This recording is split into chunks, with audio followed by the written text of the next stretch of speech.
Saygılar sunuyorum. Beyazın dışına çıkma dediler. Orada kalmaya gayret göstereceğim.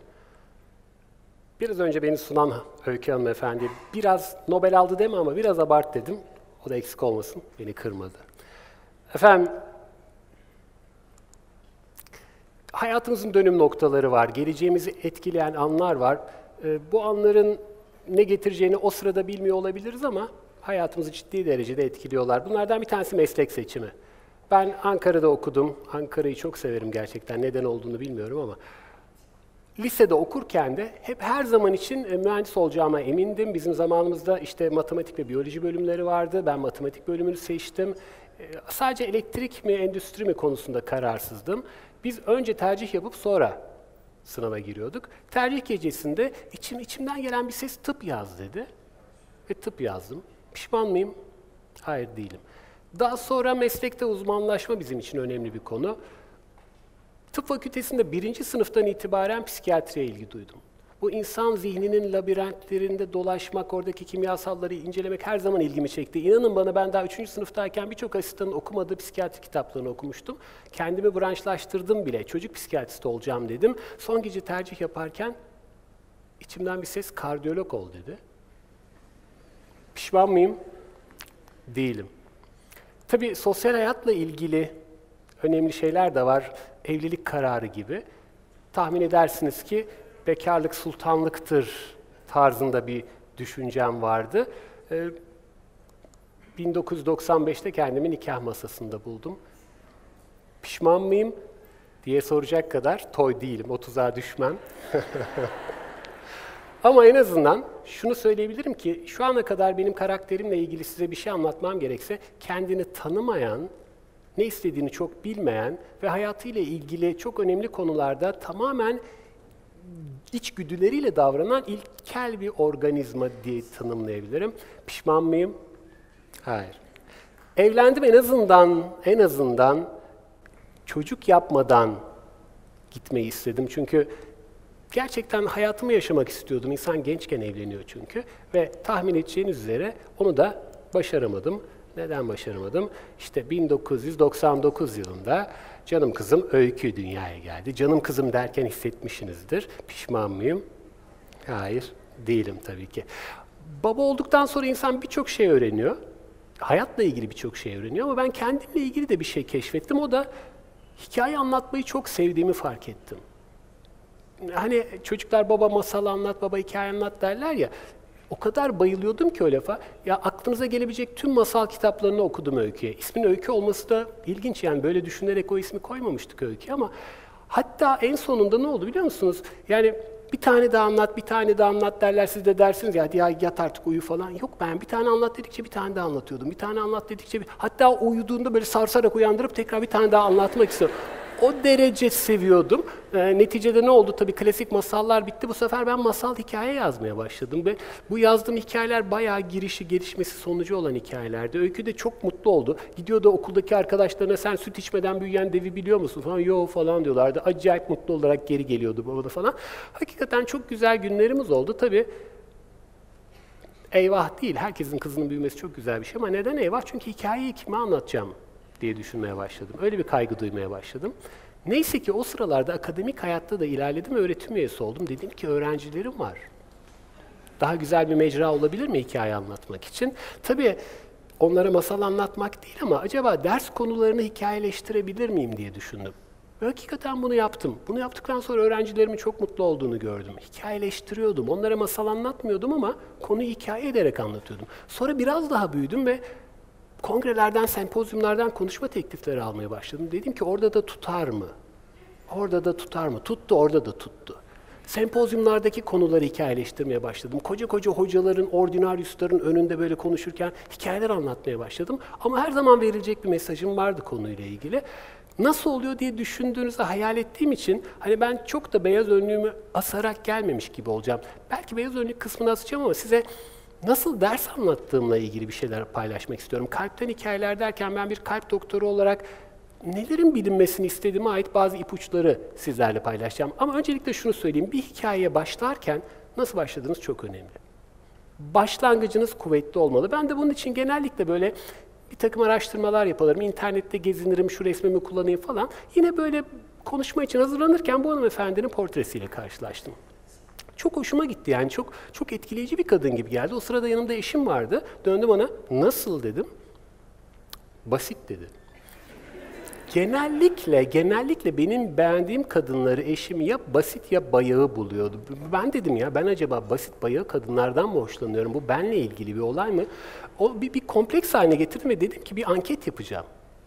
Bu hanımefendinin resmini aldım ve tıp fakültesinde yaşları 20 kaçmış? 28 mi? 28 ile 50 yaş arasında değişen üniversite okumuş insanlara bu hanımefendi hakkında ne söylemek istersiniz diye sordum ve ilk tepkilerini paylaşacağım sizle. Öncelikle şunu söylemeliyim ki hepsi tıp fakültesini bitirmiş insanlardan beklemediğim derecede ilkel cevaplar verdiler. Yani böyle kelime, cümle kurmakta bile, yani aralarından bir tane asistan arkadaşım düzgün bir cümle kurdu, o bile yavan yani böyle. Ama şunu net olarak söyleyebilirim ki onlar da bu hanımefendinin güzel olduğu konusunda hemfikirlerdi. Kendimi en azından rahatlamış hissettim. Tabii siz diyebilirsiniz ki böyle bir hanımefendinin güzel bulunmasının ne gibi bir sürprizi olabilir değil mi? Bu fotoğraftaki, bu portredeki sürpriz hanımefendinin güzel olması değil, alt tarafta sakladığım bu görüntü. Bu hanımefendi bir seri katil değerli arkadaşlarım. Bakın zamanında Peru'nun Machu Picchu bölgesinde tam 2,5 yıl süresinde 17 tane erkek cesedi bulunuyor. Tabii ki böyle bir şey olunca otopsi yapıyorlar, bu insanlar neden ölüyorlar burada diye ve otopsi bulgularını size paylaşacağım. Anatomik bir görüntü. İki taraftaki sağlı sollu görünen şeyler akciğer, ortadaki kalp. Her seferinde kalbin sol alt ucundan bıçaklanma sonucu ölüm var. Otopsi bulgusu bu. Enteresan bir şey daha var. Ölen 17 erkeğin tamamı, ceset güler mi ya? Cesetler gülümsüyor. Gerçekten gülümsüyor. Neyse ilk cinayetten 2,5 yıl sonra bıçaklanan 18. kurban kurtuluyor değerli misafirler. Bu kurtulan kişiyi görüyorsunuz. Miguel isminde bir arkadaş kendisi ve onun kurtulmasıyla birlikte gülümseyen cesetlerin sırrı çözülüyor.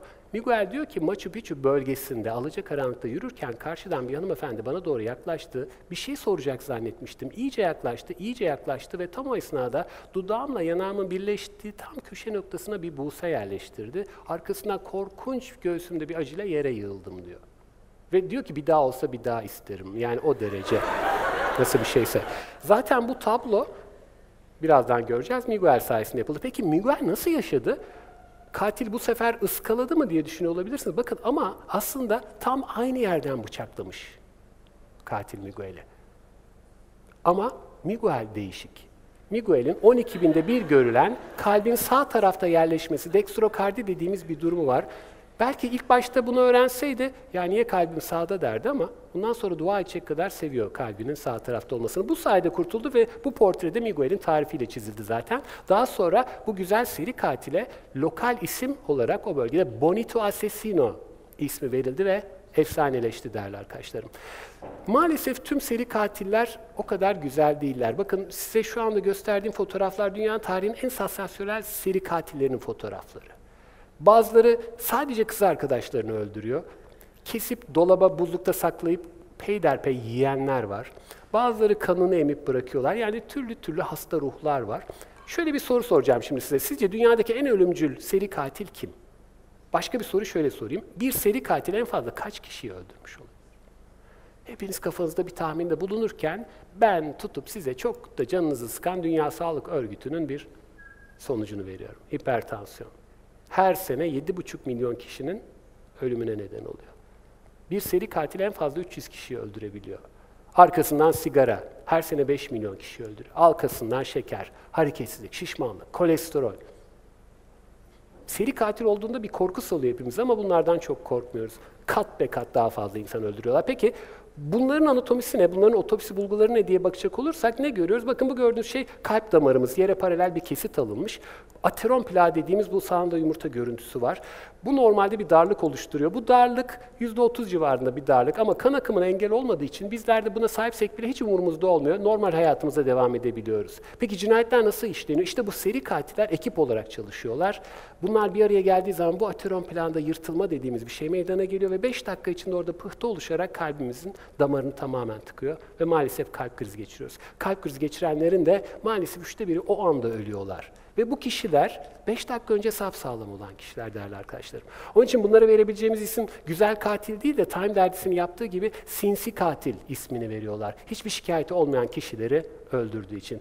O halde kalp damarımızda eğer bizim %30 darlık varsa kötü haber ateroskleroz, damar sertliği başlamak demektir. İyi haberle maraton bile koşabiliriz %30 darlığımız varsa. Bu hiçbir sorun oluşturmaz. Peki diğer kötü haber ne? Maraton koşabilmemiz, yarın hatta 1 saat sonra kalp krizi geçirmeyeceğimiz anlamına gelmiyor değerli arkadaşlar. Peki bizde veya sevdiklerimizde %30 darlık var mı acaba diye merak ediyorsanız, şimdi size bir slaytla baş başa bırakacağım. Yaş aralıklarına göre %30 darlık bulunma ihtimali, hiçbir şikayeti olmayan, bilinen kalp damar hastalığı olmayan kişilerden bahsediyorum.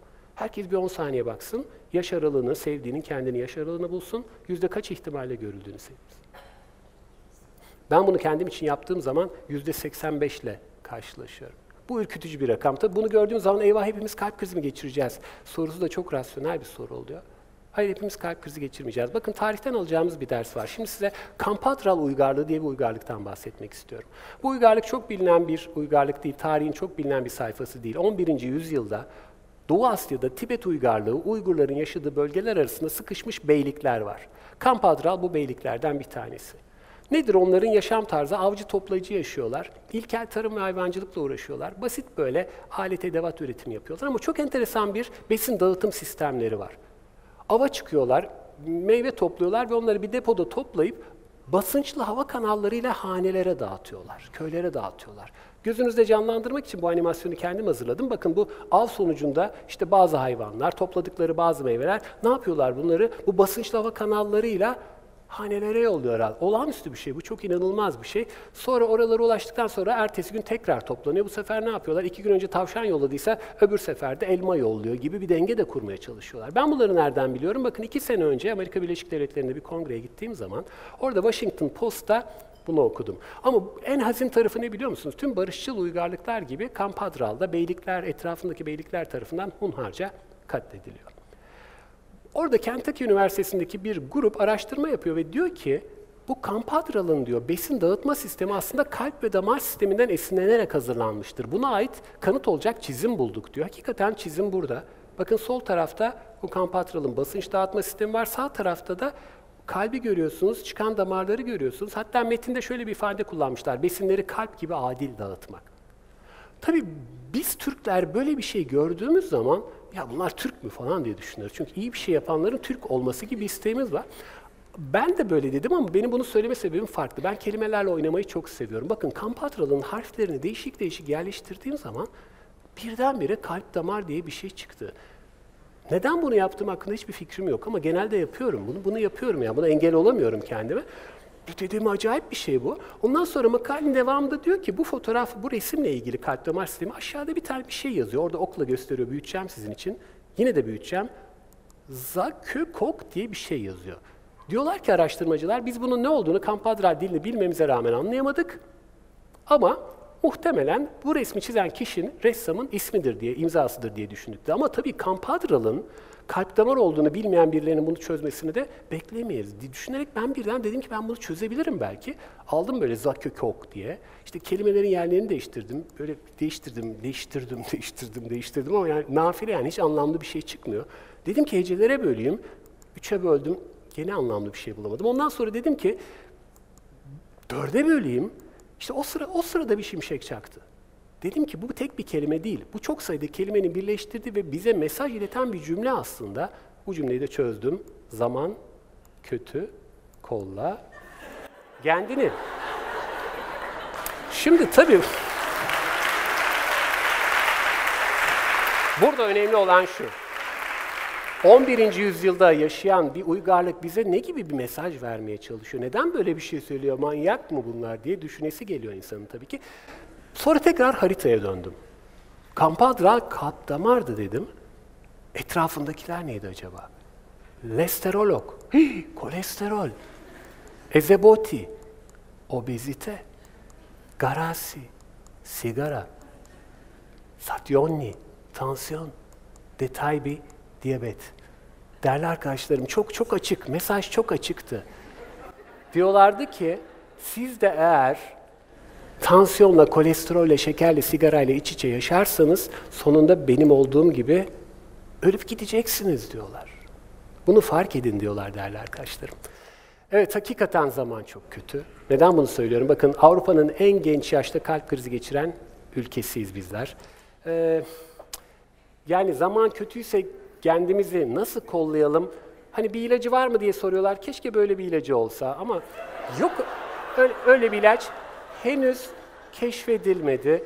Şu anda sadece bu sinsi katillerden uzak durmanızı önerebilirim sizlere. Daha detaylı hikaye istiyorsanız burada da biraz reklamını izleyeyim. Üşenmedim, bir kitap yazdım. Çok teşekkür ediyorum efendim.